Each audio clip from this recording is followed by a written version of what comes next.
ملت اسلامیہ السلام علیکم ورحمۃ اللہ وبرکاتہ۔ الحمد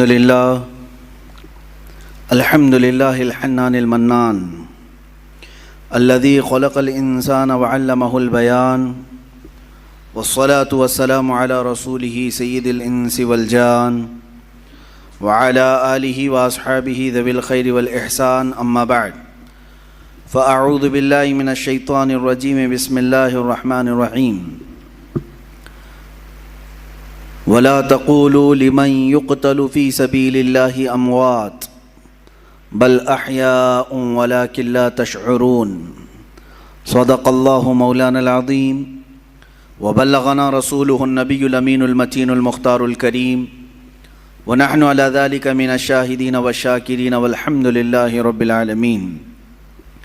بارگاہ رسالت معاب صلی اللہ تعالیٰ علیہ وسلم میں درود پاک کا ہدیہ پیش کریں۔ اللہم صلی علی سیدنا و مولانا محمد معدن الجود والکرم وآلہ واصحابہ الکرام وابنہ الکریم وبارک وسلم صلاة دائمة سرمدا ابدا۔ عزیزان گرامی وقار، آج اعلان کے مطابق شہادت امام حسین رضی اللہ تعالیٰ عنہ اور ان کے رفقاء گرامی کے بیانات شروع کیے جائیں گے۔ یقیناً عالم اسلام کے لیے ایک بہت بڑا عظیم سانحہ تھا۔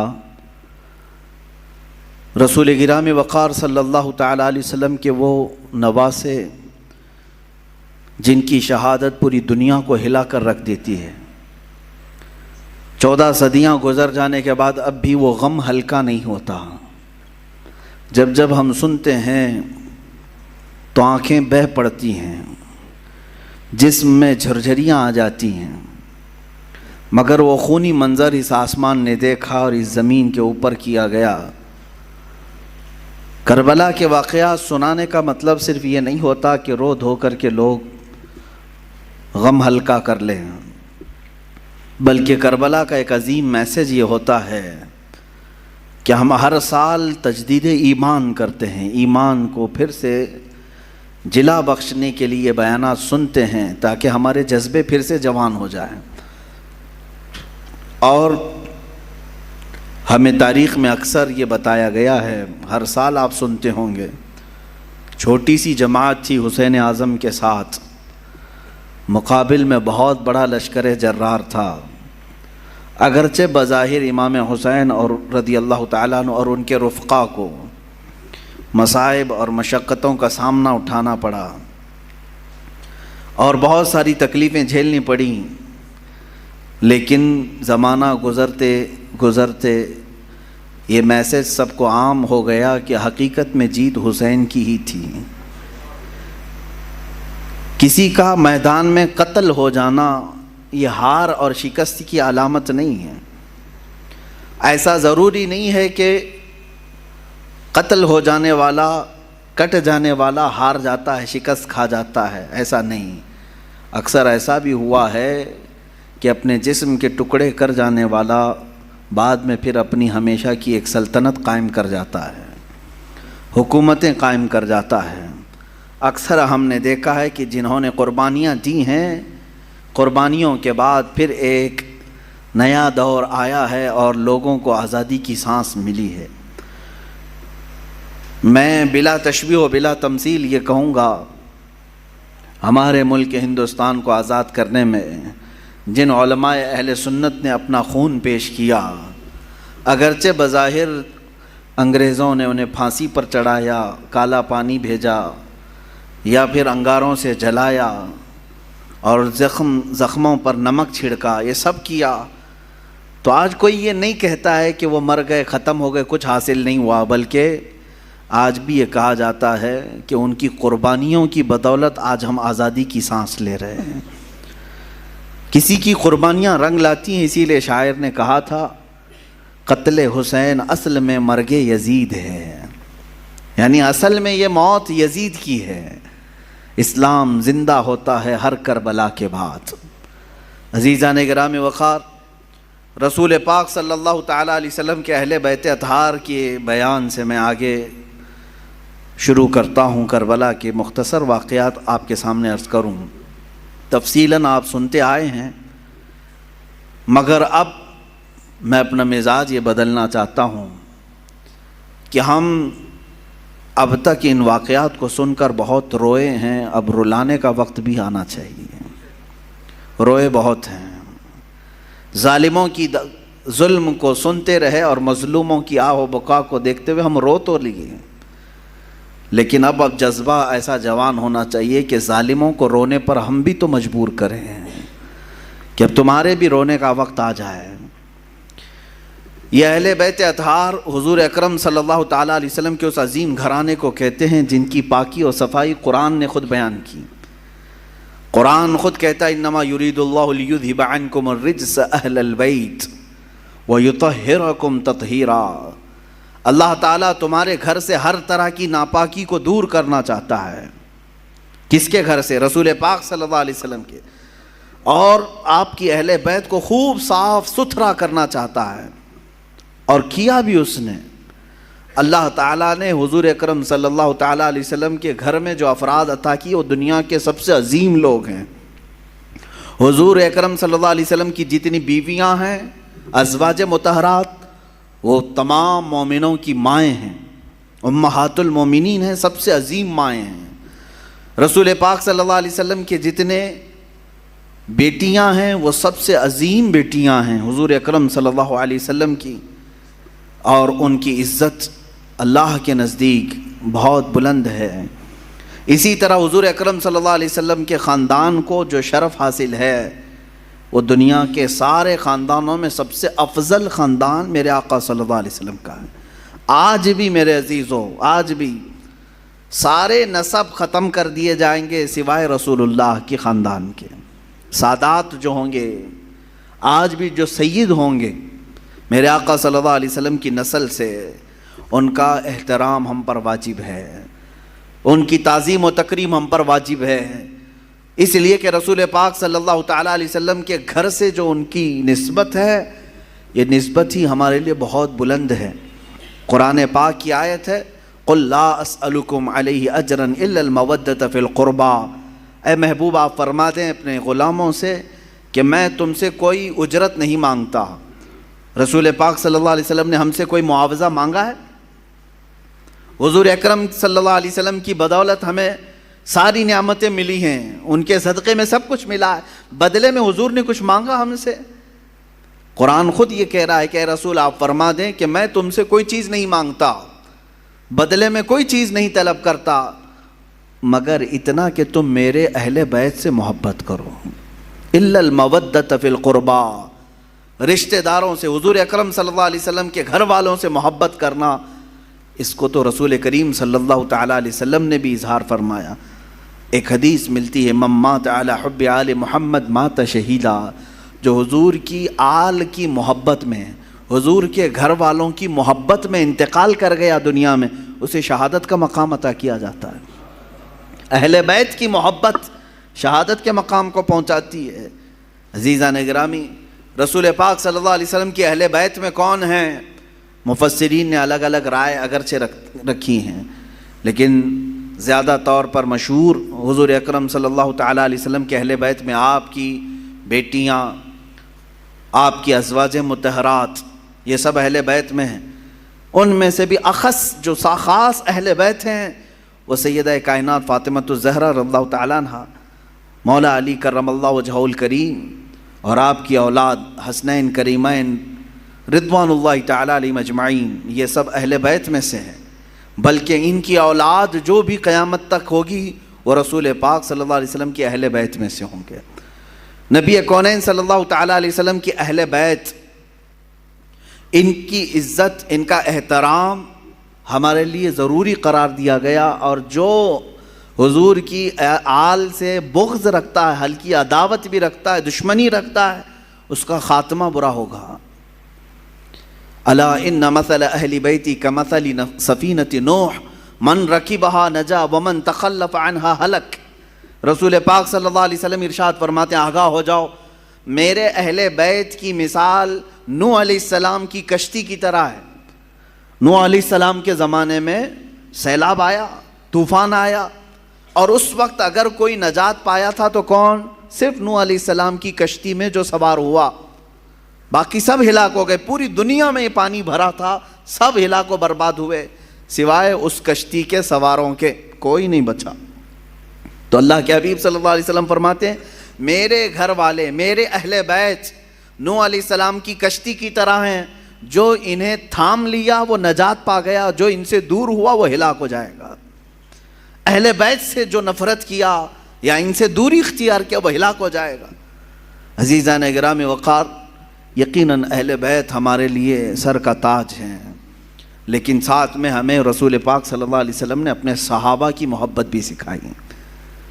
حضور اکرم صلی اللہ علیہ وسلم کا یہ فرمان عالی شان ہے، اصحابی کالنجوم بأیہم اقتدیتم اہتدیتم، میرے صحابہ ستاروں کی مانند ہیں، تم جس کی بھی پیروی کرو گے ہدایت پا جاؤ گے۔ یہ میں کیوں آج عرض کر رہا ہوں؟ اہل بیت کا تذکرہ ہونا چاہیے، لیکن ساتھ میں نے صحابہ کا بھی ذکر کیا۔ وجہ یہ ہے میرے عزیزو کہ کچھ جماعتیں ایسی ہوں گی جو صحابہ سے نفرت کریں گی، حضور پاک صلی اللہ علیہ وسلم کے صحابہ کو کافر کہیں گی، مرتد کہیں گی، باغی کہیں گی، اور کچھ جماعتیں ایسی ہوں گی جو اہل بیت کو گالیاں دیں گی۔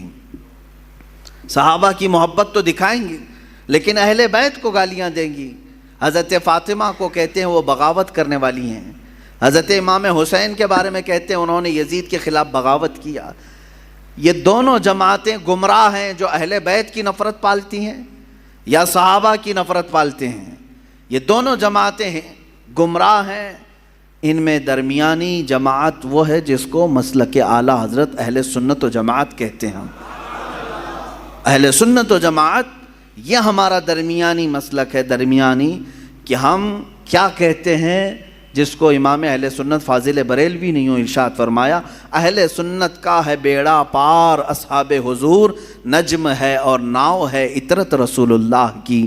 یہ اس شعر میں نجم کا نام آیا ہے، ناؤ کا نام آیا ہے۔ نجم کہتے ہیں تارے کو، نجم کس کو کہتے ہیں؟ ستارے کو، اور ناؤ کشتی کو کہتے ہیں۔ اعلیٰ حضرت فرماتے ہیں ہمارا بیڑا تو پار ہے الحمدللہ۔ صحابہ کو حضور نے کیا فرمایا؟ میرے صحابہ ستاروں کی طرح ہیں۔ اہل بیت کو کیا کہا حضور نے؟ کشتی کی طرح ہے۔ اعلیٰ حضرت فرماتے ہیں ہمارے پاس تارے بھی ہیں اور کشتی بھی ہے۔ ہاں، تارے رات کے وقت اندھیرا ہو جائے تو پہلے کے زمانے میں تاروں سے ہی راستہ طے کیا جاتا تھا۔ آج بھی یہ تارے اور کشتی کا کیا ملاپ ہے میں آپ کو بتاؤں۔ اتنی ٹیکنالوجی ترقی کر گئی، پھر بھی جانتے ہیں آپ، جو شپ آج سمندروں میں چلتی ہیں، جو جہاز، بڑی بڑی جہاز ہیں سمندروں میں چلتی ہیں، سمندر میں وہ راستہ کہاں سے؟ کوئی روڈ بنا ہوا ہے؟ کوئی ٹریک بنی ہوئی ہے؟ کیسے وہ چلتی ہیں؟ برابر رخ کیسے لیتی ہیں؟ پورے جہاز کو، پوری کشتی کو ستاروں پر چلایا جاتا ہے۔ آج بھی ستاروں پر راستے طے کیے جاتے ہیں۔ اب ٹیکنالوجی اتنی آ گئی اور روڈ اتنے بن گئے کہ کوئی اب راستہ تلاش کرنے کے لیے تارے دیکھتا ہی نہیں۔ پہلے کے لوگ سفر کرنے کے لیے بھی تارے دیکھتے تھے، ہر تارے کا ایک سمت ہوتا تھا، اس طرف یمن ہے، اس طرف شام ہے، اس طرف عراق ہے، وہ راستے اسی طرح سے طے کرتے تھے۔ اس لیے یہ دو چیزوں کا ملاپ بیان کیا گیا۔ سمندر میں اگر کشتی ہے تو تاروں سے اپنا راستہ طے کرتی ہے۔ میرے عزیزو، ہم یہ کہتے ہیں کہ صرف تارے دیکھ کر کے چلیں اور سمندر میں چلنا چاہے تو بھی ممکن نہیں ہے، اور صرف کشتی پر بیٹھ جائیں تارے نہ دیکھیں تو بھی ممکن نہیں ہے۔ اسی لیے اعلیٰ حضرت نے فرمایا اہل سنت کا ہے بیڑا پار اصحاب حضور، نجم ہے اور ناؤ ہے اطرت رسول اللہ کی۔ اللہ کے رسول کی عطا کردہ دونوں نعمتیں ہمارے پاس ہیں۔ ہم صحابہ کی بھی عزت کرتے ہیں اور اہل بیت اطہار کی بھی عزت کرتے ہیں۔ ان دونوں میں سے کسی ایک کو بھی ہم خطا کار، گنہگار، معاذ اللہ رب العالمین، باغی، اس طرح کے الفاظ ہم ہرگز نہیں استعمال کرتے۔ اہل سنت کا یہ موقف رہا ہے۔ اب میں اہل بیت اطہار کے متعلق عرض کروں، اس میں خاص طور پر رسول پاک صلی اللہ تعالیٰ علیہ وسلم کے گھر والوں میں حسنین کریمین رضی اللہ تعالیٰ عنہما، ان کی قدر کیا تھی، ان کی عزت کیا تھی۔ صحابہ بھی حضور پاک صلی اللہ علیہ وسلم کے زمانے میں، حالانکہ ان کی عمر بہت کم تھی، حضرت امام حسین حضور پاک صلی اللہ علیہ وسلم کے انتقال کے وقت صرف 6 سال کے تھے، 6 سال کے تھے۔ حضرت حسن مجتبیٰ رضی اللہ تعالیٰ عنہ 7 سال کے تھے۔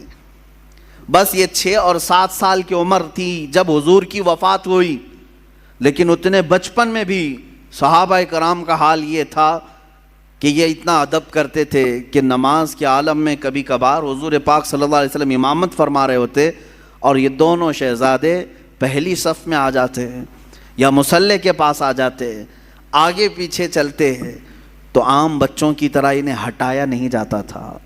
ان کو نہ پہلی صف سے کوئی پیچھے کرنے والا ہوتا، نہ کوئی ادھر سے ادھر کرتا۔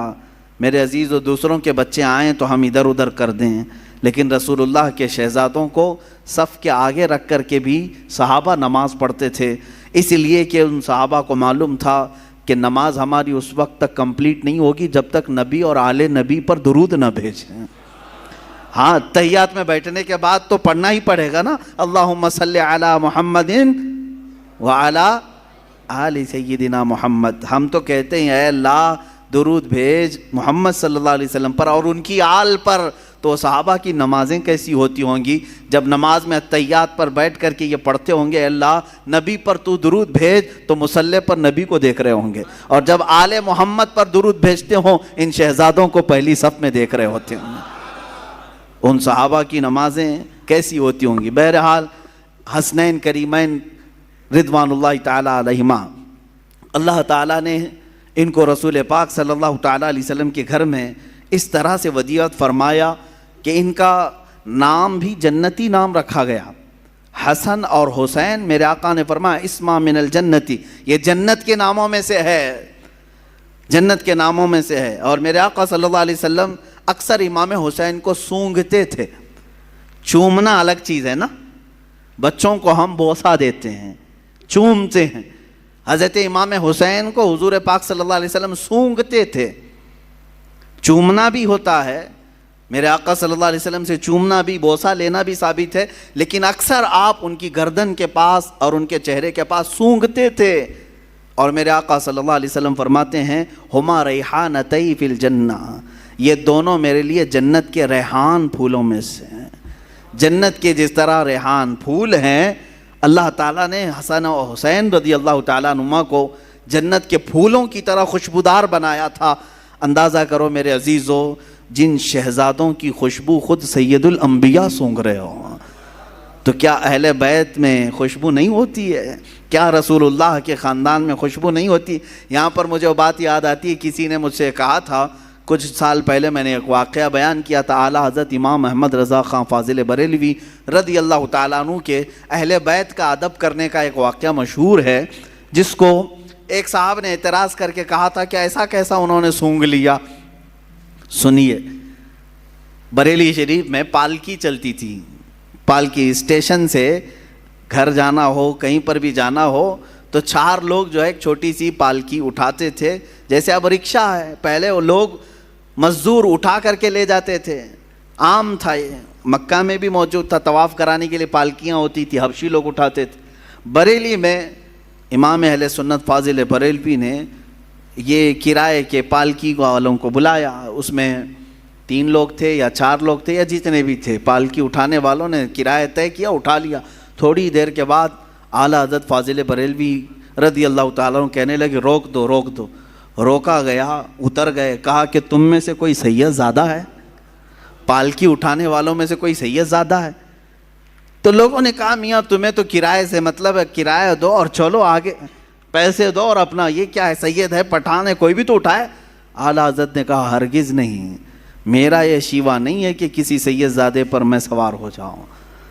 آپ نے بار بار اصرار کیا تو ان پالکی اٹھانے والوں میں ایک سید زادہ تھا، انہوں نے کہا کہ ہاں میں سید ہوں۔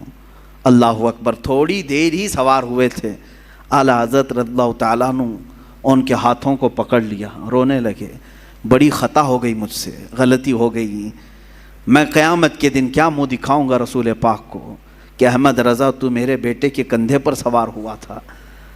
اور رونے لگے۔ اس کے بعد اتنے ہی پر نہیں، معافی مانگ کر بلکہ اس سید زادے کو پالکی پر بٹھایا اور وقت کا مجدد خود پالکی اٹھایا، خود پالکی اٹھایا اور آگے تک لے کر کے گئے اور ان کو بہت سارا نذرانہ اور ہدیہ پیش کیا اور کہا سیدزادے آپ کے لیے زیب نہیں دیتا کہ آپ لوگوں کا بوجھ اٹھائیں، میں جب تک زندہ ہوں آپ کی حاجات جو بھی ہوں گی مجھ غریب خانے سے آپ لے جایا کریں، آپ کا ہی در دولت ہے، آپ کے آقا آپ کے نانا کا دیا ہوا ہے۔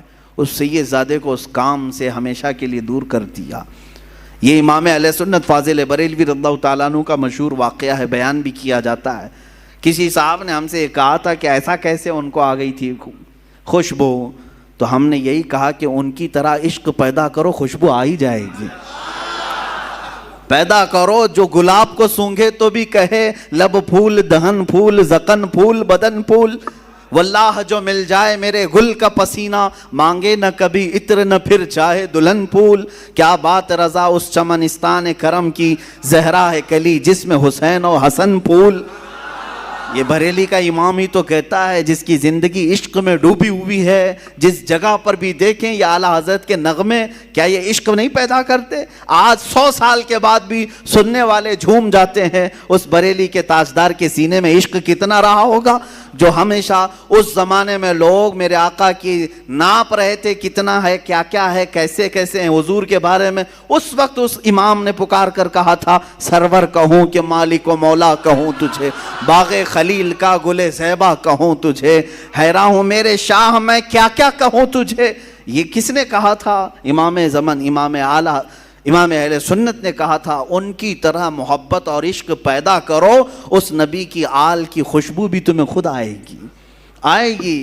ہاں بدبو رکھے ہو اور دل میں بغض اور کوڑھن ہو تو پھر یہ تمام اعتراضات بھی تمہارے دل سے سینے سے نکل کر کے زبان پر آتے رہیں گے۔ بہرحال عزیزان گرامی، رسول پاک صلی اللہ تعالیٰ علیہ وسلم حسنین کریمین کو سونگھا کرتے تھے اور کہا کرتے تھے، فرمایا کرتے کہ یہ جنت کے پھولوں میں سے کچھ پھول ہیں جو اللہ تعالیٰ نے مجھے عطا کیا، برا ہو ان ظالموں کا جنہوں نے جنت کے ان پھولوں کو بھی نوچ دیا اور انہیں بکھیر دیا۔ اسی کو اعلیٰ حضرت نے اپنے سلام میں کہا تھا کتنے بکھرے ہوئے ہیں مدینے کے پھول، یا کربلا تیری قسمت پہ لاکھوں سلام۔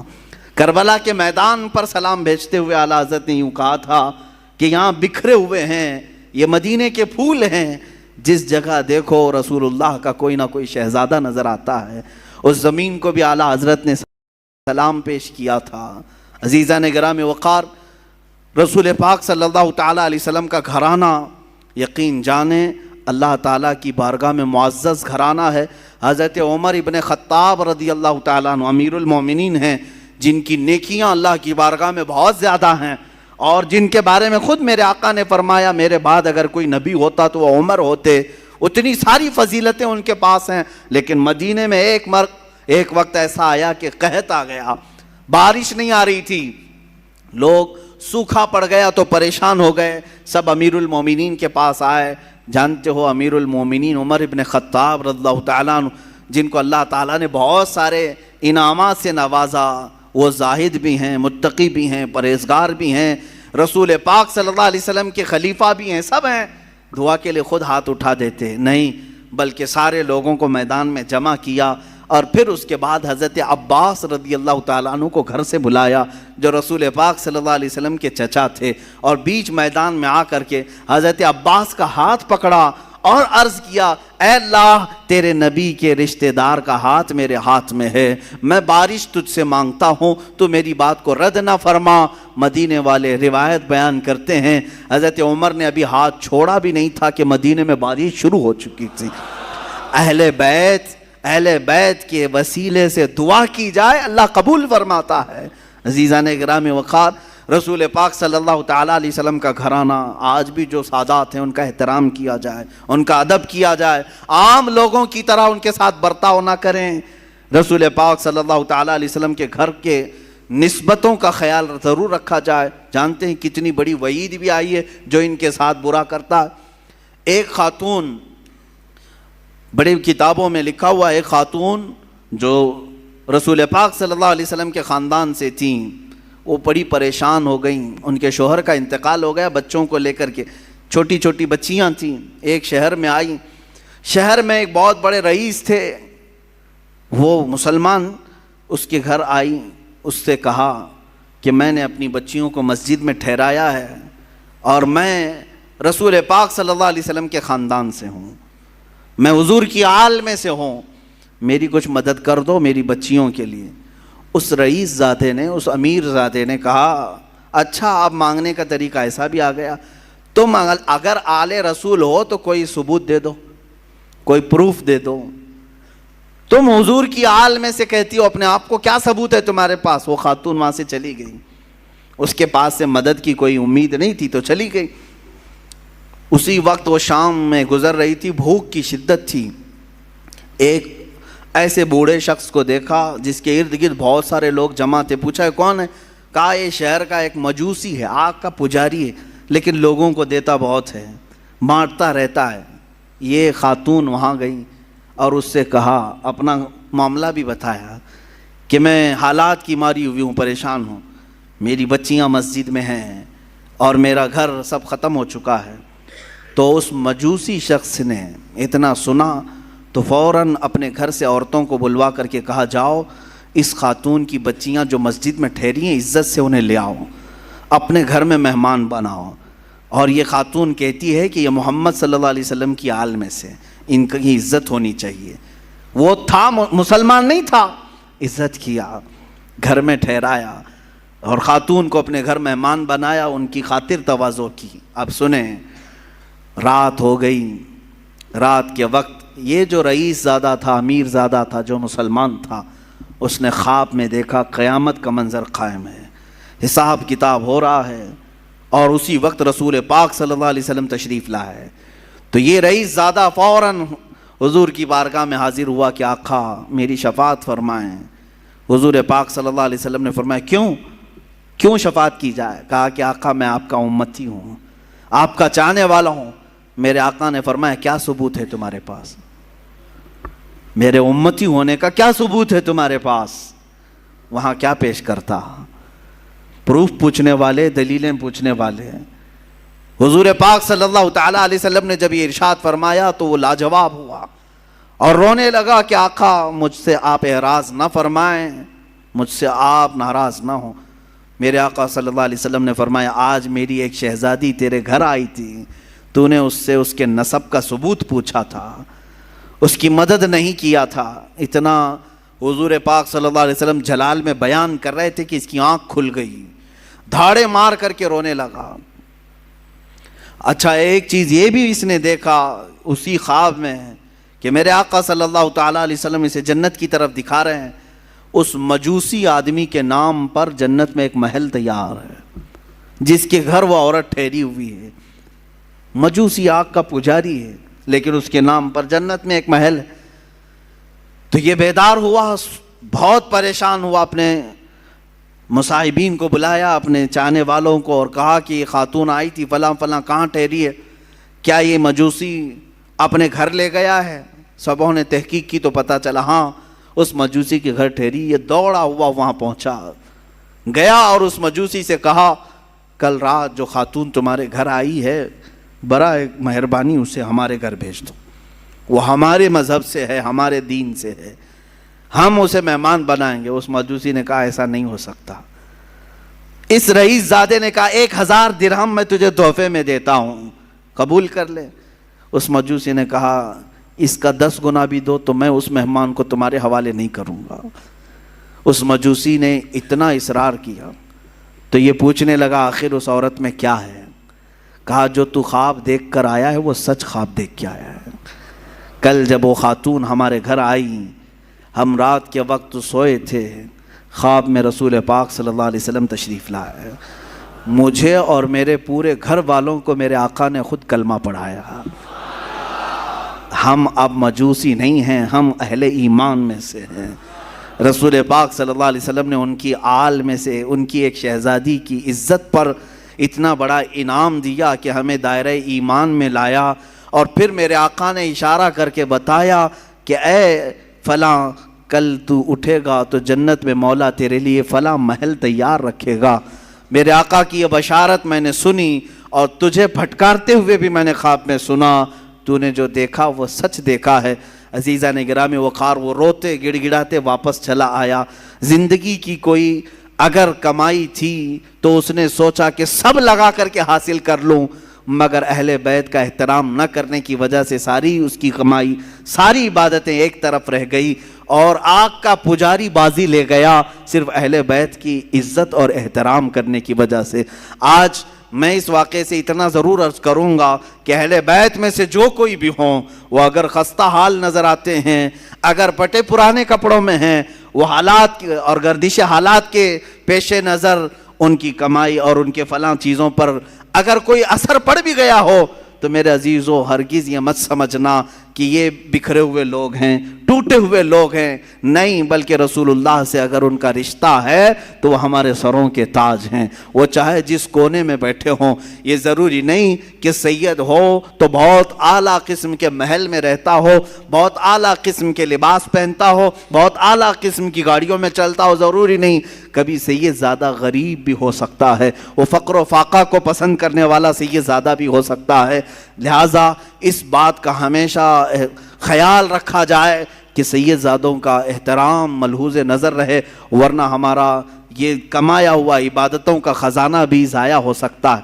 اب آئیں, یہ تو بعد میں آنے والے اہل بیت کے احترام اور عزت کی باتیں ہیں, ان کے متعلق یہ واقعات ہیں, لیکن خود رسول پاک کے جو شہزادے ہیں, میرے آقا صلی اللہ علیہ وسلم نے جن کی پرورش خود کی ہے, جن کے بوسے خود میرے آقا نے لیے, وہ حسن مجتبیٰ اور حسین اعظم رضی اللہ تعالیٰ عنہما, ان کی کتنی عزت اور ان کا کتنا احترام ہونا چاہیے. میرے آقا صلی اللہ علیہ وسلم دونوں شہزادوں کو کندھوں پر سوار کر کے مدینے لے جایا کرتے تھے. اکثر باہر جاتے تو دونوں شہزادے کندھوں پر سوار ہوتے. ایک صحابی نے ایک مرتبہ یہ دیکھ کر مسکرائے اور کہا, اے شہزادوں, کیا تمہاری قسمت ہے کہ سواری پائی بھی تو کیسی سواری پائی, کیسی سواری پائی. کائنات کا آقا و مولا رسول پاک صلی اللہ علیہ وسلم کے کندھے تمہیں میسر ہیں.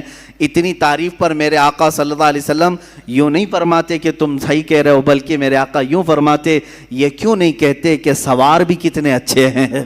سواری کی تم نے تعریف کی تو سوار کی بھی تعریف کرو کہ وہ بھی جنتی جوانوں کے سردار ہیں. میرے عزیزو, میرے آقا صلی اللہ علیہ وسلم نے فرمایا, من احب حسینا, جس نے حسین سے محبت کیا اس نے مجھ سے محبت کیا. اور میرے آقا صلی اللہ علیہ وسلم کی ایک حدیث یہ بھی ہے کہ انا من الحسین و حسین منی و انا من حسین, حسین مجھ سے ہے اور میں حسین سے ہوں. یہ کیسی بات ہے, حسین مجھ سے ہیں اور میں حسین سے ہوں. ایک جملہ تو اس میں سمجھ میں آتا ہے, حسین مجھ سے ہیں. حضور نے فرمایا یقیناً اولاد باپ سے ہی ہوتی ہے, اولاد اس کے دادا نانا سے ہی ہوتی ہے. میرے آقا صلی اللہ علیہ وسلم کا یہ فرمان سب کو معلوم ہوگا.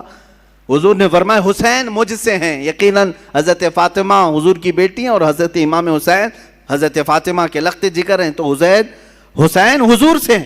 لیکن جو دوسرا جملہ ہے, میرے آقا نے فرمایا میں حسین سے ہوں.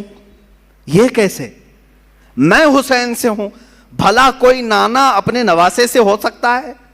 لیکن میرے آقا نے فرمایا, ہم محدثین اس کی تشریح میں فرماتے ہیں حسین مجھ سے ہیں کا مطلب یہ ہے کہ اولاد کے اعتبار سے حسین رسول سے ہی ہیں, اور حضور نے جو فرمایا میں حسین سے ہوں, اس کا مطلب ہے کہ میرا پورا دین حسین سے چلنا ہے.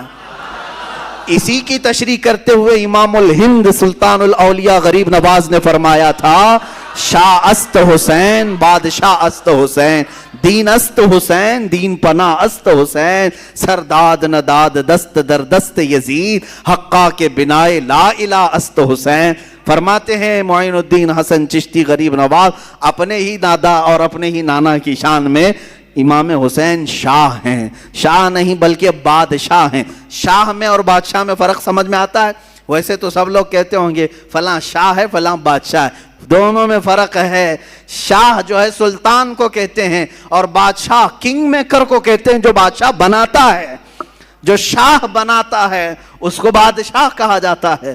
اور دین است حسین دین پناہ است حسین, حسین پورے دین کا نام ہے, حسین دین کی حفاظت کرنے والے کا نام ہے.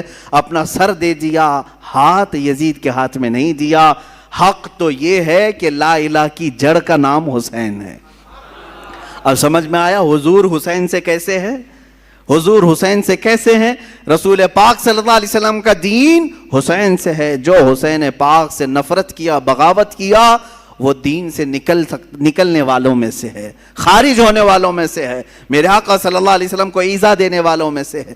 میں ابھی چند دن قبل، ابھی اسی محرم سے قبل ایک بات سنا، کسی سعودی لقوہ مارے ہوئے آدمی کو یہ کہتے ہوئے سنا، ہاں ریالوں نے جس کا لقوہ مارا ہے جس کے عقیدے پر، اگر یہ 2 شہزادوں کی لڑائی تھی کربلا کی، 2 شہزادوں کی لڑائی تھی، یعنی حضرت حسین حضرت علی کے شہزادے اور یزید حضرت امیر معاویہ کا شہزادہ، آپس میں 2 بڑے بڑے لوگوں کے بیٹوں کی لڑائیاں تھیں. اس بیوقوف کو معلوم کہاں ہے، کہاں کس کو شہزادہ کر رہا ہے، کس کو شہزادہ کہہ رہا ہے. ہاں حسین ابن علی رضی اللہ تعالیٰ یقیناً شہزادہ رسول ہیں، لیکن یزید کو شہزادہ کہا جائے گا؟ پلید ہے. جس کے نام کے ساتھ ہم پلید کا لفظ استعمال کرتے ہیں. یہ شہزادوں کی لڑائیاں نہیں تھی، حق و باطل کی لڑائی تھی، حق و باطل کی لڑائی تھی، اور نہ ہی 2 خاندانوں کی لڑائی تھی، اور نہ ہی یہ سیاست کا معاملہ تھا جیسے آج کچھ لوگ یہ بھی پیش کرنا چاہتے ہیں. جیسے پہلے یہ جوکر نائک کہتا تھا کہ یہ سیاست کا معاملہ تھا، یہ سیاسی معاملات تھے جس کی وجہ سے یہ لڑائیاں ہو گئی. ان کو ایسا لگتا ہے کہ سیاست اس وقت ایسی ہی تھی جیسے الیکشن کے لیے، ووٹنگ کے لیے جگہ جگہ گھومنا پڑے. ارے حسین اعظم ہے، حسین اعظم ہے، رسول اللہ کے نواسے ہیں. اللہ تعالیٰ نے ان کو اتنی طاقت و قوت عطا کی تھی، وہ چاہتے تو پوری دنیا پر اپنی حکمرانی قائم کر لیتے. انہوں نے میرے آقا کے فقر و فاقے کو پسند کیا. اگر ان کو حکومت ہی پیاری تھی اور سیاست ہی کرنا تھا تو اپنے باپ کے انتقال کے بعد فوراً کھڑے ہو جاتے. حضرت امیر معاویہ 20 سال تک خلیفہ رہے، تب تک امام حسین نے نہیں مطالبہ کیا. اگر ان کو یہی سب شوق تھا بادشاہت کا، سیاست کا، تو وہ تو حضرت علی کے بیٹے تھے. خلافت حضرت علی کے بعد ختم ہو رہی تھی تو وہ دعویٰ کر سکتے تھے کہ میرے باپ کی خلافت اب مجھے آئے. نہیں دعویٰ کیا کبھی.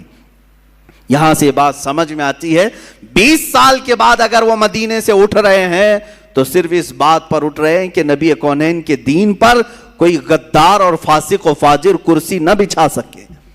اور آج تک میرے عزیزوں اس کا اثر دیکھنے کو ملتا ہے.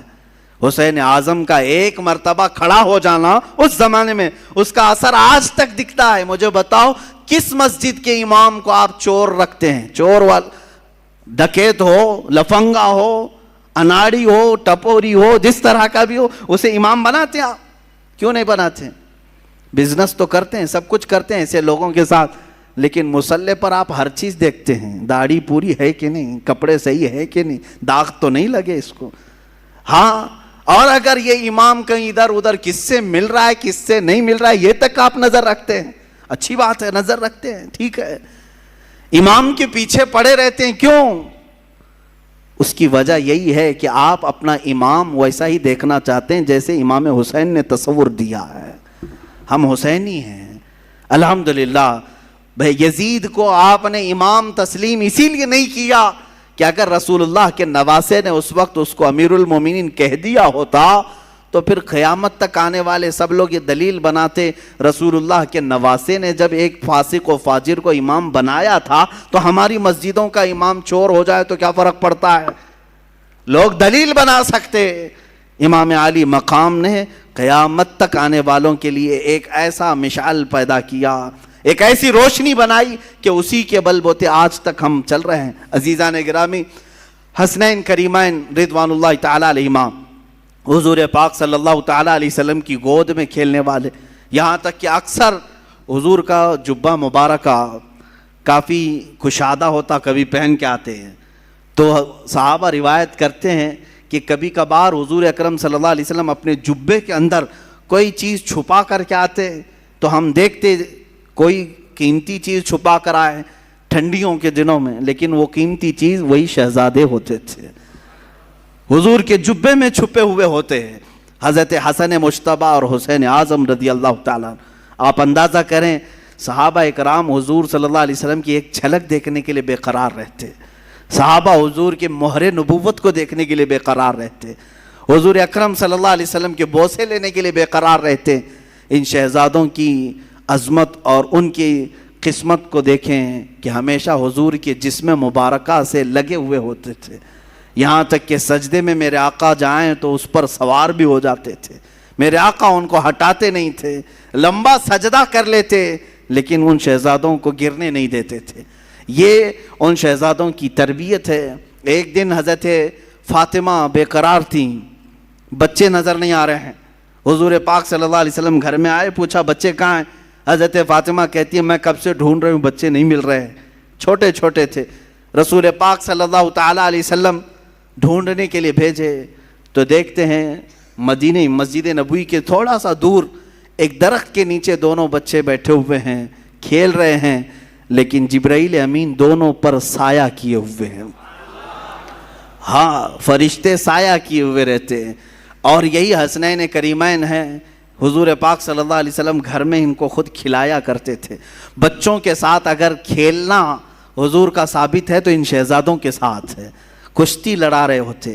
حضور پاک صلی اللہ علیہ وسلم حضرت حسن اور حسین کی کشتی لڑا رہے ہیں۔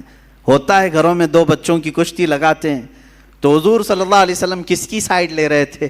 حضرت امام حسن کی سائیڈ لے رہے تھے، وہ بڑے تھے، اور حضرت حسن کو کہتے تھے حسن تم حسین کو یہاں سے پکڑو، ادھر سے پکڑو، ادھر سے پکڑو، جیسے ہم بچوں کو کشتی لڑواتے ہیں۔ میرے آقا صلی اللہ علیہ وسلم جب اس طرح کا مقابلہ کروا رہے تھے، حضرت فاطمہ گھر میں سے کہتی ہیں ابا جان یہ کیسی بات ہے، آپ بڑے کی سائیڈ لے رہے ہیں، حسن بڑے ہیں آپ ان کی سائیڈ لے رہے ہیں، حسین چھوٹا ہے۔ حضور پاک فرماتے ہیں فاطمہ تم نہیں دیکھتی حسین کی طرف سے جبرائیل ہیں، جبرائیل ان سے کہہ رہے ہیں کہ حسن کو یہاں سے پکڑو، حسن کو یہاں سے پکڑو۔ اللہ اللہ، یہ شہزادے وہ ہیں جن میں سے ایک کو سید الانبیاء سپورٹ کر رہا ہے، دوسرے کو سید الملائکہ سپورٹ کر رہا ہے، اور وہ گھرانہ کیسا جس کے بارے میں امام زمن کہتے ہیں بے اجازت ان کے گھر میں جبرائیل آتے نہیں، قدر والے جانتے ہیں عز و شان اہل بیت، یہ رسول اللہ کے گھر والوں کی، اور ان کو کبھی ناراض کرنا میرے آقا کو ہرگز پسند نہیں تھا۔ حضور پاک صلی اللہ تعالیٰ علیہ وسلم کبھی ان دونوں بچوں کو ناراض ہونے نہیں دینا چاہتے۔ اس سے آپ اندازہ لگا سکتے ہیں کہ امام حسین جب پیدا ہوئے ہیں اسی وقت میرے آقا صلی اللہ علیہ وسلم کے گھر میں حضرت ابراہیم کی ولادت ہوئی تھی، حضور کے اپنے بیٹے۔ بی بی ماریہ قبطیہ سے حضور کے بیٹے پیدا ہوئے، ان کی عمر 6 مہینے کی ہو گئی تھی، اور حضرت فاطمہ کے گھر میں امام حسین پیدا ہوئے۔ آگے پیچھے تھوڑی سی ایک وقت ایسا آیا کہ حضور اپنے بیٹے کو لے کر بیٹھے ہیں۔ بیٹا کتنا عزیز ہوتا ہے، بیٹا اپنا بیٹا، 2 بیٹے پہلے حضور کے انتقال کر چکے تھے، یہ تیسرے بیٹے تھے حضرت ابراہیم، اور حضرت فاطمہ کے بیٹے حسین، دونوں کو چوم رہے تھے۔ جبرائیل آئے، کہا آقا اللہ تعالیٰ کی منشا یہ ہے کہ ان دونوں میں سے کسی ایک ہی کو آپ رکھ سکتے ہیں۔ اللہ اکبر، چنو تو کس کو چنو؟ ایک طرف بیٹا ہے اور ایک طرف نواسا ہے۔ میرے آقا صلی اللہ تعالیٰ علیہ وسلم نے دونوں کی طرف دیکھا اور جبرائیل سے کہا اے جبرائیل حسین کو میں منتخب کرتا ہوں، اپنے بیٹے کو جس پر وار دیا، رسول پاک صلی اللہ علیہ وسلم نے اپنے بیٹے کو جن پر قربان کیا، اس حسین اعظم کا ہم تذکرہ کرنے چلے ہیں۔ میرے آقا صلی اللہ تعالیٰ علیہ وسلم نے جن کا حد درجے خیال کیا، نمازوں میں، گھروں میں اور ہر جگہ، یہاں تک کہ اگر میرے آقا صلی اللہ علیہ وسلم کسی گھر دعوت میں گئے، کھانا وہاں پر رکھا گیا ہے تو پہلے کوئی چیز منگواتے اور آدھا اس میں سے کر کے کہتے لے جاؤ فاطمہ کے گھر دے آؤ، ان کے گھر میں فاقہ ہے۔ اپنے شہزادوں کا خیال فرماتے، اپنے نواسوں کا خیال فرماتے۔ عزیزان گرامی، یہی وہ اہل بیت ہیں جن کی شان میں قرآن کی کئی آیتیں نازل ہوئیں۔ وَيُطْعِمُونَ الطَّعَامَ عَلَى حُبِّهِ مِسْكِينًا وَيَتِيمًا وَأَسِيرًا، یہ آیت ہے سورہ دہر کی 29ویں پارے میں۔ ہوا یہ تھا کہ حضرت فاطمہ کی کنیز فضہ، انہوں نے منت مانگی تھی، دونوں شہزادے بہت بیمار تھے کہ اگر یہ صحیح ہو جائیں تو ہم 3 روزے رکھیں گے، اگر یہ صحیح ہو گئے تو 3 روزے رکھیں گے گھر والے۔ بچے صحیح ہو گئے، روزہ رکھا سارے لوگوں نے مل کر، مولا علی کرم اللہ وجہہ الکریم، حضرت فاطمہ اور یہ کنیز فضہ اور 2 شہزادے ہیں۔ حضرت علی کی کمائی 2 درہم کی تھی، باغیچے سے خدمت کے بعد 2 درہم لاتے جس سے اتنا آٹا آتا کہ 5 روٹیاں بن سکتی تھیں۔ یہ اہل بیت کا گھرانہ ہے۔ افطار میں روٹیاں بنی، شام کے وقت کسی فقیر نے آواز دی، ایک مسکین آیا، فقیر آیا، کہا میں نے سنا ہے کہ یہ رسول اللہ کے گھر والے ہیں، یہ اہل بیت ہیں، میں بہت بھوکا ہوں، مجھے کھلا دیا جائے۔ حضرت فاطمہ نے 5 روٹیاں اٹھا کر دی تھیں، پانی پی کر کے ان لوگوں نے افطار کیا، دوسرا بھی روزہ رکھا۔ دوسرے دن حضرت علی پھر آٹا لے آئے، 5 روٹیاں بنائیں۔ آج کے دن ایک یتیم بچہ آیا افطاری کے وقت میں، اس نے بھی وہی آواز اٹھائی، حضرت فاطمہ نے وہ 5 روٹیاں اٹھا کر اس یتیم کو کھلایا۔ آج پھر پانی سے افطار کیا، تیسرا روزہ تھا۔ تیسرے روزے کے دن حضرت علی خود محنت کر کے اتنے پیسے لے آئے کہ پھر 5 روٹیاں بنی۔ اس دن افطار کے لیے بیٹھے تو جیل سے چھوٹا ہوا ایک قیدی آیا، کہا میں ہر گھر کو کھٹکھٹا لیا، مجھے کوئی نہیں کھلایا، میں نے سنا ہے کہ یہ اہل بیت ہیں، رسول اللہ کے گھر والے، یہاں سے واپس نہیں بھیجتے کسی کو۔ حضرت فاطمہ نے اس قیدی کو بھی 5 روٹیاں دی تھیں۔ تیسرا دن گزر گیا، پیٹ سے لگ گیا، بھوک کی شدت ہے، بچے طاق میں بیٹھ گئے اور حضرت علی جھک گئے تھے۔ یہ شام کا وقت تھا، میرے آقا صلی اللہ تعالیٰ علیہ وسلم تشریف لائے، گھر میں آئے، پکارا کہاں ہیں؟ آواز کسی کی نہیں آ رہی تھی، سب ایک ایک کونوں میں بیٹھے ہوئے تھے۔ اللہ کے نبی صلی اللہ علیہ وسلم نے پکارا فاطمہ، وہ آئیں، پوچھا کیا ماجرا ہے؟ سنایا ایسے ایسے ہم نے منت مانگی تھی، منت مانگو تو روزے کی مانگو اے غلاموں، اہل بیت کے غلام، خالی دھاگا باندھنے اور تالا باندھنے کی نیت منتیں نہیں ہوتی، منت قرآن ختم کرنے کی بھی کرو، روزہ رکھنے کی بھی کرو، یہ اللہ کو راضی کرنے والی منتیں ہیں۔ بہرحال حضرت فاطمہ نے عرض کیا کہ ایسا ایسا حال ہوا ہے۔ اللہ کے نبی صلی اللہ تعالیٰ علیہ وسلم نے فرمایا ابھی ابھی مجھ پر آیت کریمہ نازل ہوئی، اللہ نے فرمایا وَيُطْعِمُونَ الطَّعَامَ عَلَى حُبِّهِ مِسْكِينًا وَيَتِيمًا وَأَسِيرًا، یہ وہ لوگ ہیں جو اللہ کی محبت میں کبھی مسکین کو کھلاتے ہیں، کبھی یتیم کو کھلاتے ہیں اور کبھی قیدی کو کھلاتے ہیں۔ آقا کونین صلی اللہ علیہ وسلم نے فرمایا بشارت ہو فاطمہ، تم امتحان میں کامیاب ہو گئی، نہ وہ مسکین تھا، نہ وہ یتیم تھا، نہ وہ قیدی تھا، ہر دن اللہ کا ایک فرشتہ آتا تھا جو اہل بیت کا امتحان لے رہا تھا کہ یہ کتنا عطا کر سکتے ہیں۔ تم امتحان میں کامیاب ہو گئے اور اس دن ان کے گھر میں جنت سے اللہ نے خانے نعمت اتارا۔ عزیزان گرامی، یہ اہل بیت کا گھرانہ ہے، ان کے پاس امتحان لیا بھی گیا تو وہ سب عطا کرتے رہے، ان کی شان ہی یہی ہے۔ الحمدللہ ہم نے بھی بہت سارے سادات اور مشائخ کو دیکھا ہے، وہ نوازنے والوں میں سے ہیں، عطا کرنے والوں میں سے ہیں۔ رسول پاک صلی اللہ تعالیٰ علیہ وسلم کی یہ صفات ان کے گھروں میں آج بھی پائی جاتی ہیں۔ اللہ ان کا سایہ ہمارے سروں پر دراز فرمائے۔ اب حالات کربلا کی طرف ہم چلتے ہیں میرے عزیزو۔ حالات ایسے کیا پیش آئے کہ یہ کربلا کا واقعہ رونما ہو گیا؟ حالات ایسے کیسے آ گئے کہ اتنا بڑا سانحہ ہو گیا؟ میں آپ کو بتاؤں کہ حالات حضرت امیر معاویہ کے انتقال کے بعد سے خراب ہو گئے، بہت خراب، حالانکہ اس سے پہلے ہی خراب ہو گئے تھے۔ آپس میں جنگیں ہوئی، خانہ جنگیاں ہوئی، ایک دوسروں کی لڑائیاں ہوئی، میں ان سب کی طرف نہیں جاتا۔ مولا علی کرم اللہ وجہہ الکریم کی وفات کے بعد حضرت امیر معاویہ نے خلافت کا اعلان کیا اور ان کی خلافت سن 40 ہجری سے لے کر 60 ہجری تک 20 سال تک چلی، اور 20 سال تک دمشق سے حضرت امیر معاویہ رضی اللہ تعالیٰ عنہ نے خلافت قائم کی اور یہ چلتی رہی۔ اس دوران بہت سارے فتوحات بھی ہوئے، اسلامی سلطنتیں بڑھتی بھی رہیں، ان کا انتقال ہوا۔ اب جو معاملہ خراب ہوا وہ یہاں سے ہوا کہ حضرت امیر معاویہ کا بیٹا یزید تھا، وہ تھے صحابی رسول، حضور صلی اللہ علیہ وسلم کے سالے بھی لگتے ہیں رشتے میں، حضور کی زوجہ ہیں حضرت ام حبیبہ رضی اللہ تعالیٰ عنہ جو حضرت امیر معاویہ کی سگی بہن ہیں، اسی لیے حضرت امیر معاویہ کو امت کا ماموں بھی کہا جاتا ہے۔ وہ ام المومنین حضرت ام حبیبہ کے سگے بھائی ہیں۔ امیر معاویہ کا جو بیٹا تھا وہ ناہنجار تھا، وہ صحیح آدمی نہیں تھا، فاسق و فاجر تھا۔ ہاں یہ اور بات ہے کہ روایات یہ بتاتی ہیں کہ ان کی زندگی میں اس کا فسق و فجور ظاہر نہیں تھا، ان کی زندگی میں باپ جب تک تھے اس کی برائیاں، اس کی عیاشیاں ظاہر نہیں تھیں۔ جیسے ہی ان کا انتقال ہوا، تخت پر یزید بیٹھا۔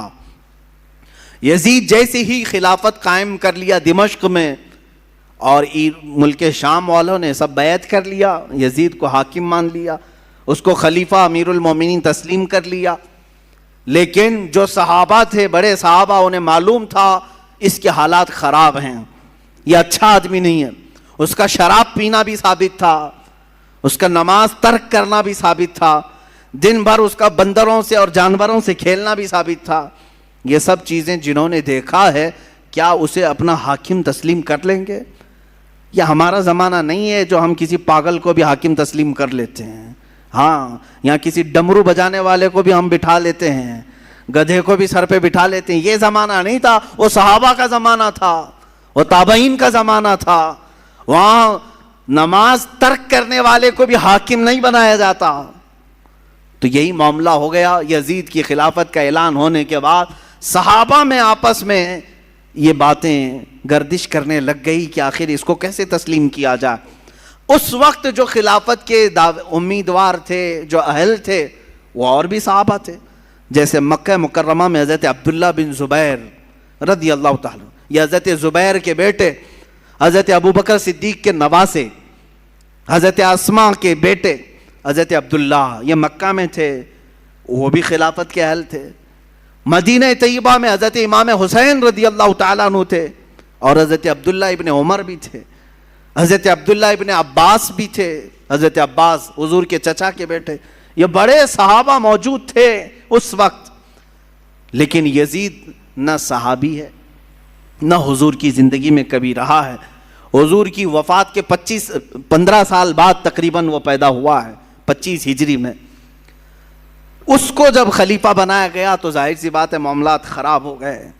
اب یزید نے طاقت کے بل بوتے، اپنے سورس کے بل بوتے اپنی خلافت کو قائم کرنا شروع کیا۔ اب اسے خطرہ جو تھا وہی مکہ سے تھا، مدینے سے تھا، اور کوفہ سے تھا۔ کوفہ میں حضرت علی کے چاہنے والے بہت لوگ تھے۔ کوفہ حضرت علی کے محبین کا ایک مرکز تھا پہلے سے، اگرچہ ان لوگوں نے پہلے بھی دھوکہ دیا ہے۔ حضرت علی کا انتقال بھی کوفہ میں ہوا، حضرت امام حسن کا بھی زہر دیا گیا کوفہ میں، یہ سب حالات ہوئے۔ لیکن وہاں چاہنے والوں کی کثرت بھی بہت تھی، اور اکثر ایسا ہوتا ہے کہ آج بھی چاہنے والے بہت ہوتے ہیں لیکن کچھ غداری کرنے والے ہوتے ہیں، تو ان کو آج بھی کوفہ سے جوڑا جاتا ہے کہ کوفی تو نہیں ہے، یہ مسل مشہور ہو گئی۔ تو امام حسین مدینہ میں تھے، عبداللہ بن زبیر مکہ میں تھے۔ یہ ان جگہوں پر سے خطرہ لاحق تھا کس کو؟ یزید کو، کہ اگر یہ لوگ بغاوت کر گئے، یہ لوگ اگر میری خلافت کو تسلیم نہیں کیے، تو ایک بہت بڑا طبقہ مسلمانوں کا ان کی طرف چلا جائے گا، اور پھر میری خلافت کو قائم کرنا بہت مشکل ہو جائے گا۔ اور اس کے جتنے مشیر تھے وہ سب کے سب عیاش قسم کے تھے۔ ایک بات یاد رکھیں، کبھی حاکم ڈینجر بنتا ہے تو اس کے مشیروں کی وجہ سے۔ مشورے دینے والے اگر بہت خطرناک ہوں تو حاکم بھی بہت خطرناک بن جاتا ہے، ایسے اکثر ہوا ہے۔ تو یزید کے جو مشیر تھے وہ سب ظالم تھے، مشورے بہت بھیانک قسم کے دیتے تھے۔ ان کے مشوروں کی وجہ سے ہی تو کربلا ہو گیا۔ یزید فوج کی فوج بھیجتا رہا۔ حسین اعظم اس وقت تک مدینہ طیبہ میں تھے، سیدنا امام علی مقام مدینہ طیبہ میں تھے، ان کا گھر مدینہ میں تھا، اہل بیت خاندان سب مدینہ میں رہ رہے تھے۔ اب یزید نے اپنا گورنر وہاں پر مدینہ طیبہ میں مقرر کیا، اور سب سے پہلے بیعت لینے کے لیے مدینہ بھیجا، اور وہاں کے گورنر سے کہا حسین کو بلاؤ، عبداللہ بن عمر کو بلاؤ، اور جو مدینہ میں بڑے صحابہ ہیں ان کو بلاؤ، اور ان سے میری بیعت لے لو، اور کہو کہ یزید امیر المومنین ہے، خلیفۃ المسلمین ہے۔ گورنر کو جیسے ہی آرڈر آیا، ان تینوں کو بلایا اس نے، اس میں امام حسین بھی تھے۔ گورنر نے کہا خلافت قائم ہو چکی ہے دمشق میں، آپ حضرات تسلیم کر لیں، آپ یزید کو خلیفہ مان لیں۔ حضرت امام حسین فوراً کھڑے ہو گئے، کیا تم مجھ سے ایسے کو خلیفہ ماننے کو کہتے ہو جس کی نمازوں کا کوئی ٹھکانہ نہیں، جو عیاش ہے، فسق و فجور میں مبتلا ہے، جو عورتوں کا دل دادا ہے؟ میں ہرگز تسلیم نہیں کرتا۔ آپ اٹھ کر کے چلے گئے۔ اس کے بعد جب یہ بات یزید کو پتہ چلی تو گورنر کو سخت آرڈر آیا کہ یا تو ان کی بیعت لے لو یا تو پھر ان کو قتل کر ڈالو. اتنا سخت حکم آیا تو جو گورنر تھا مدینے کا اس نے امام حسین کو بلایا اور کہا میں نہیں چاہتا کہ رسول اللہ کے گھر والوں کے ساتھ میں سختی کروں اور مجھے میری نوکری کی بھی فکر ہے. میں اگر آپ کے ساتھ سختی کے ساتھ معاملہ نہ کروں تو یزید مجھے مار ڈالے گا, بیچ کا کوئی راستہ نکالیں. تو امام حسین نے کہا ٹھیک ہے, میں بیچ کا راستہ یہ نکالتا ہوں کہ میں مدینے سے نکل جاتا ہوں, میں مدینہ طیبہ سے ہی نکل جاتا ہوں تاکہ تجھے کوئی سختی وہ نہ کر سکے. اس نے گورنر نے کہا ٹھیک ہے آپ یہ کام کر سکتے ہیں. سیدنا امام حسین رات کے وقت اپنے گھر والوں کے پاس آتے ہیں. یہاں سے شروع ہوتی ہے داستان.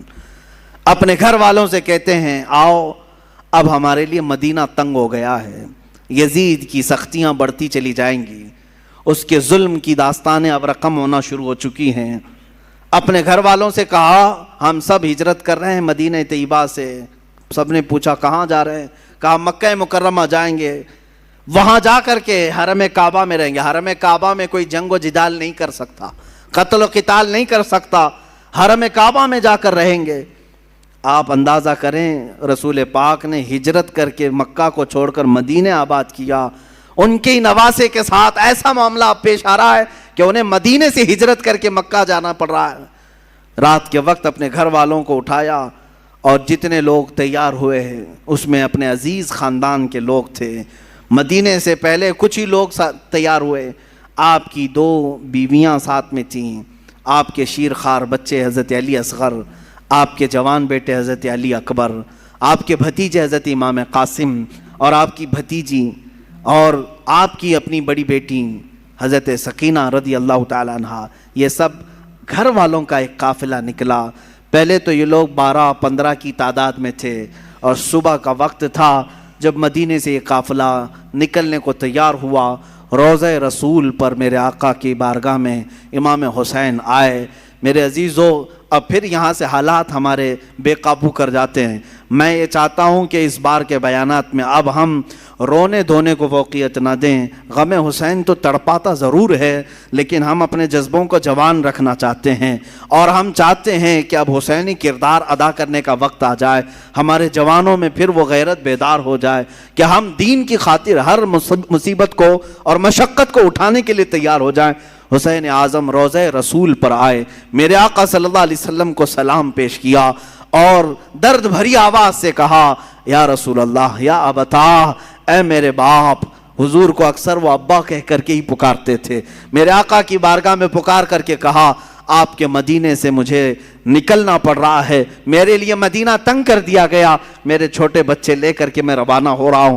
یہ کیفیت تو میرے آقا ہی جانے. قبر اطہر سے اس حسین کو رخصت ہوتا ہوا دیکھ کر میرے آقا پر کیا گزر رہی ہوگی, جس کے گردن کو میرے آقا نے بوسے لیے, جس کو سونگھا کرتے تھے, جس کو دوش پر بٹھایا کرتے تھے, جس کو سجدوں پر اپنی پشت پر بٹھایا کرتے. اس حسین کی رخصتی یقیناً غم کا ماحول تو تھا. میرے آقا صلی اللہ علیہ وسلم کے روضہ اطہر سے نکل کر سیدہ کائنات فاطمہ الزہرا رضی اللہ تعالیٰ عنہا جو جنت البقیع میں دفن تھیں ان کے روضے پر آئے. اپنی ماں کی تربت پر آپ نے لپٹ کر کے رویا اور رخصتی کی اجازت مانگی اور کہا آپ کا حسین اگر مدینہ چھوڑ رہا ہے تو صرف اس لیے کہ رسول اللہ کا یہ مدینہ خون سے آلودہ نہ ہو, مسلمانوں کا خون نہ بہے. میں مسلمانوں کا خون بہنا نہیں دیکھنا چاہتا اور مدینے کی حرمت کو پامال ہونے نہیں دینا چاہتا, مجھے اجازت دی جائے. حسین اعظم نے اپنی ماں سے اجازت لی, اپنے چھوٹے بچوں کا ایک قافلہ لے کر نکل پڑے.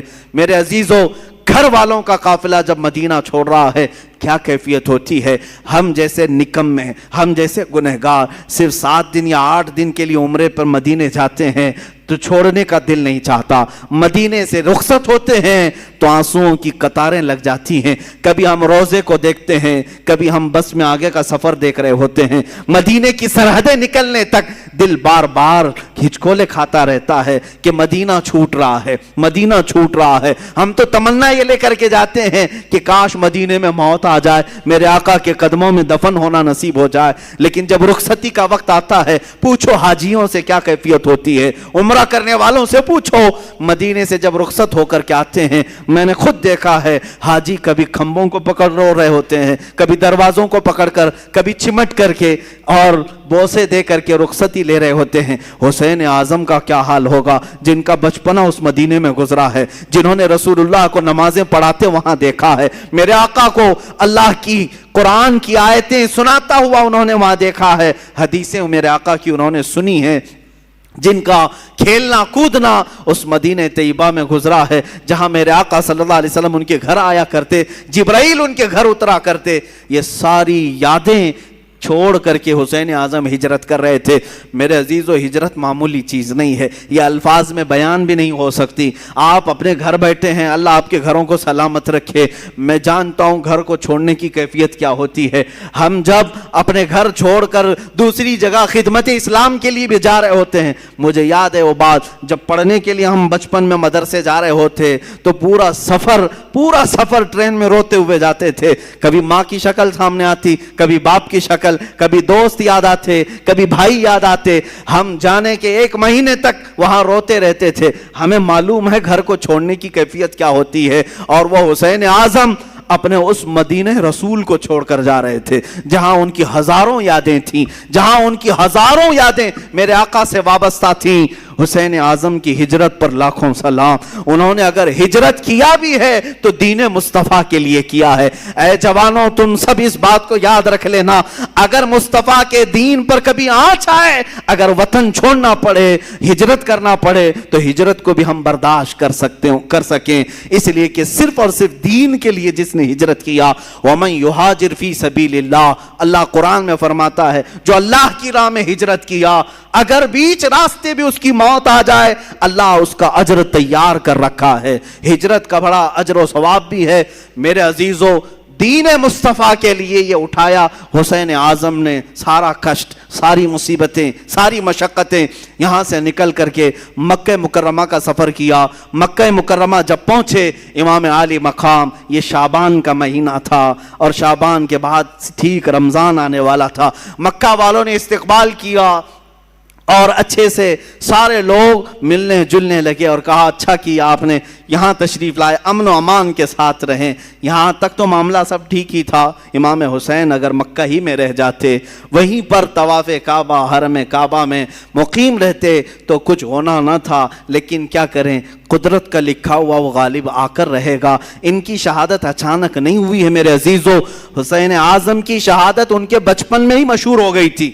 حضور اکرم صلی اللہ علیہ وسلم حضرت ام سلمہ اپنی زوجہ کے پاس ایک شیشی میں تھوڑی سی مٹی لا کر کے دیتے ہیں اور کہتے ہیں اے ام سلمہ, جبرائیل میرے پاس آئے تھے اور انہوں نے کہا یا رسول اللہ, آپ کی امت آپ کے اس نواسے کو ایک جگہ پر قتل کر دے گی اور خون بہا دے گی.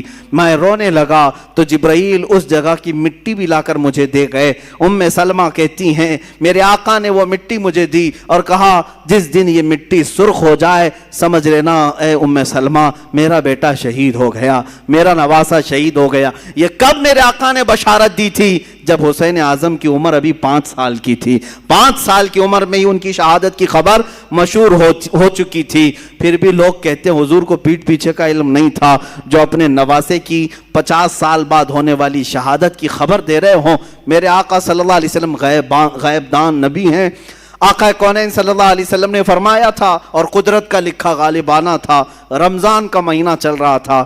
بیچ رمضان میں کوفہ والوں نے خط لکھنا شروع کیا. یہ کوفہ شہر ہے کیا؟ یہ سارا ماجرا یہ کوفہ میں آ کر کے اٹکتا ہے.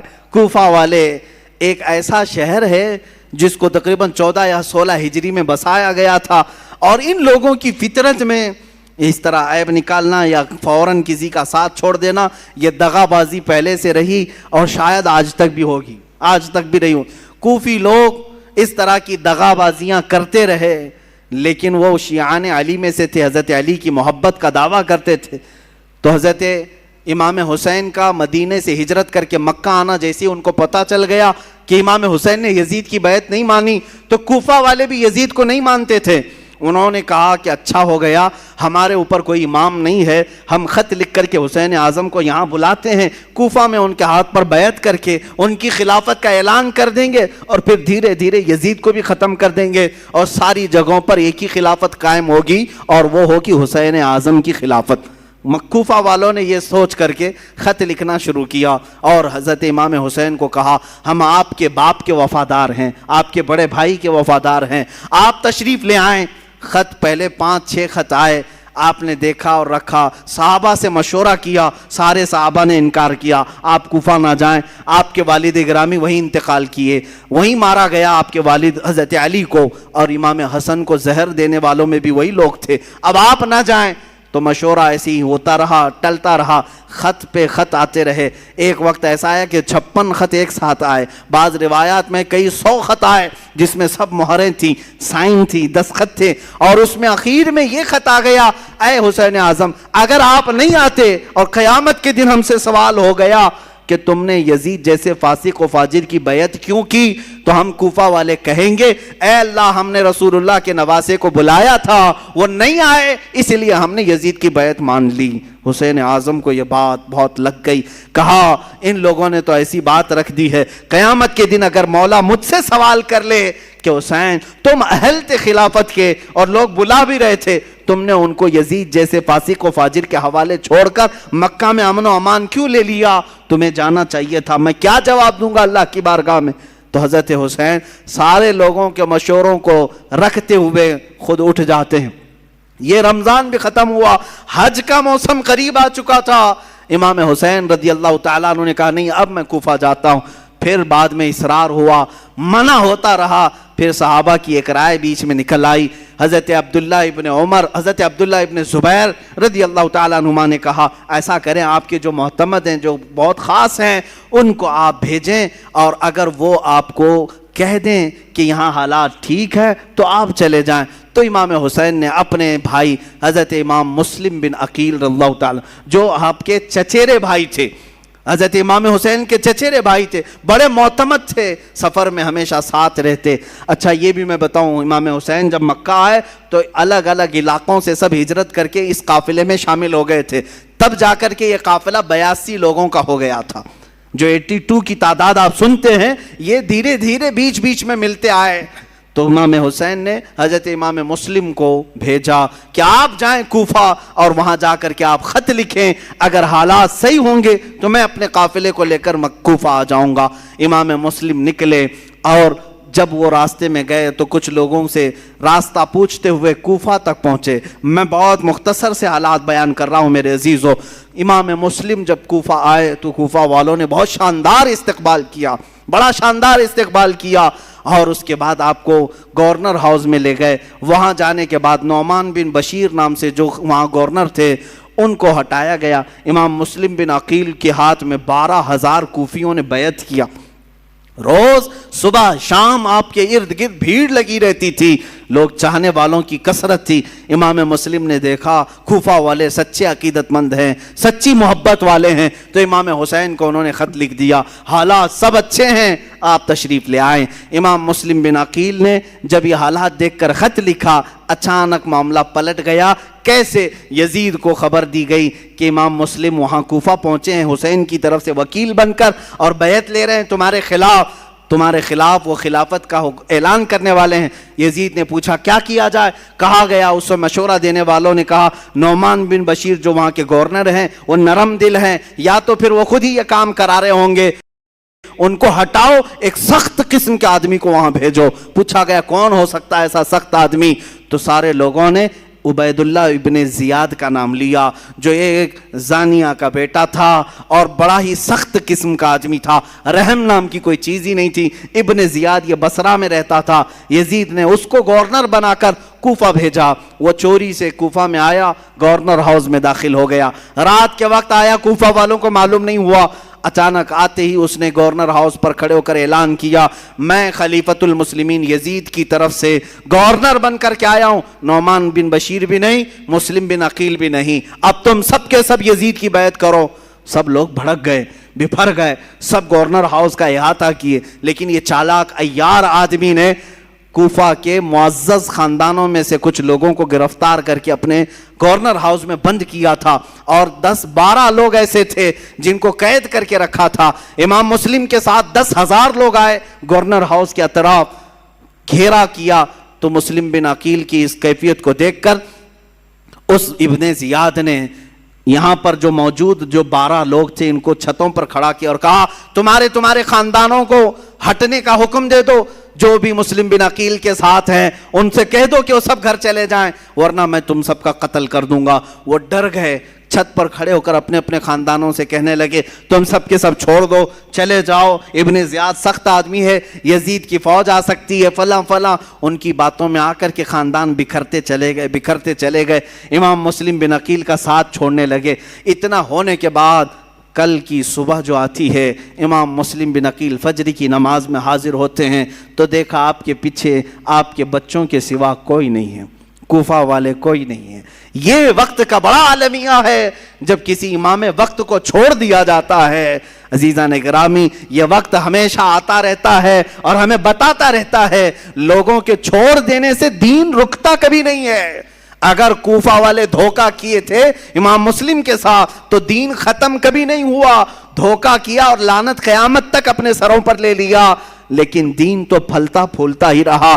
آج بھی میں کہتا ہوں دین کا کام اگر تم کرنے کے لیے کھڑے ہو گئے، اگر کسی نے تمہارا ساتھ چھوڑ دیا تو وہ لعنت کا شکار ہوگا، دین تو کبھی نہیں رکے گا، تمہارے ساتھ دین کا نام قیامت تک رہے گا۔ عزیزان گرامی، میں وقت کی قلت کی وجہ سے اب اپنی گفتگو کو ختم کرتا ہوں، باقی کا واقعہ کل عرض کروں گا۔ امام مسلم بن عقیل رضی اللہ تعالیٰ عنہ کو تنہا پا کر کے ایک ہانی بن عروہ نام سے شخص تھے، وہ بڑے معزز تھے، انہوں نے پناہ دیا اپنے گھر میں۔ ابن زیاد کو خبر لگی تو ہانی بن عروہ 80 سال کے تھے، ان کو بلایا اور گورنر ہاؤس میں اوپر سے انہیں ڈھکیل کر کے قتل کر دیا۔ جنہوں نے امام مسلم بن عقیل کو پناہ دیا تھا ان کا قتل کر دیا۔ پورے کوفہ میں بڑے بڑے لوگوں کا قتل کر کے لاشوں کو لٹکایا۔ یہی تو موب لنچنگ کی ویڈیو جو کی جاتی ہیں آج، ڈرانے کے لیے، بھائے دکھانے کے لیے، کہ مسلم بن عقیل کے ساتھ یہی کیا گیا تھا، بڑے بڑے سرداروں کا قتل کر کے ان کی لاشوں کو لٹکا کر کے لوگوں کو ڈرایا جاتا تھا، دیکھو اگر تم بھی باز نہیں آئے یہی حال تمہارے ساتھ بھی ہوگا، ایسی لٹکائی جائے گی لاشیں۔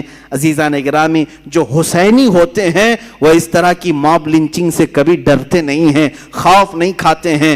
آج بھی یہی کیا جا رہا ہے، جگہ جگہ پر مسلمانوں کو مار کر کے ان کی ویڈیو وائرل کی جاتی ہے۔ خوف نہ کھانا ہے مسلمانوں، جو مارے جائیں گے وہ شہادت کا مقام پائیں گے انشاءاللہ، اور جو ظلماً قتل کیے جائیں گے وہ جام شہادت نوش کریں گے، اور باقی رہنے والے خوف اپنے دل سے نکالیں۔ اگر ہمارے 1000 ٹکڑے بھی ہو جائیں تو اسلام کے درخت کو کوئی آنچ نہیں آ سکتی۔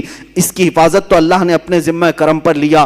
وہ وقت بھی آیا جب امام مسلم بن عقیل کو گرفتار کر کے ابن زیاد نے گورنر ہاؤس میں قتل کر دیا۔ انا للہ و انا الیہ راجعون۔ میں واقعے کو بہت مختصر سے عرض کر رہا ہوں۔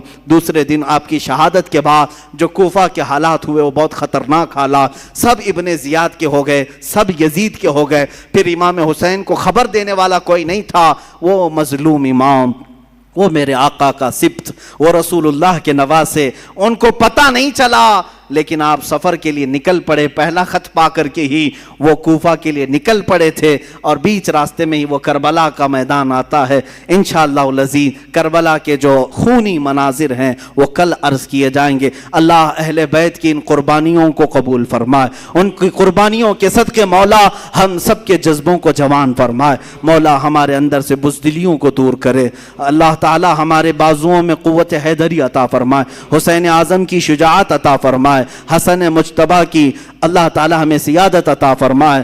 اے رب ذوالجلال، کربلا سننے والے جتنے ہیں ان سب کو مولا کربلا کے صدقے تمام آفات و بلیات سے محفوظ فرما دے، ہمارے گھروں کو ہر طرح کی آفات و بلیات سے محفوظ فرما۔ وصلی اللہ تعالی علی خیر خلقہ محمد وآلہ واصحابہ اجمعین، وآخر دعوانا ان الحمد للہ رب العالمین۔ کل انشاءاللہ العزیز آخری محفل ہوگی اور شہیدان کربلا کے ناموں کی تلاوت کے ساتھ فاتحہ خوانی پر مجلس کا اختتام ہوگا انشاءاللہ۔ سلام۔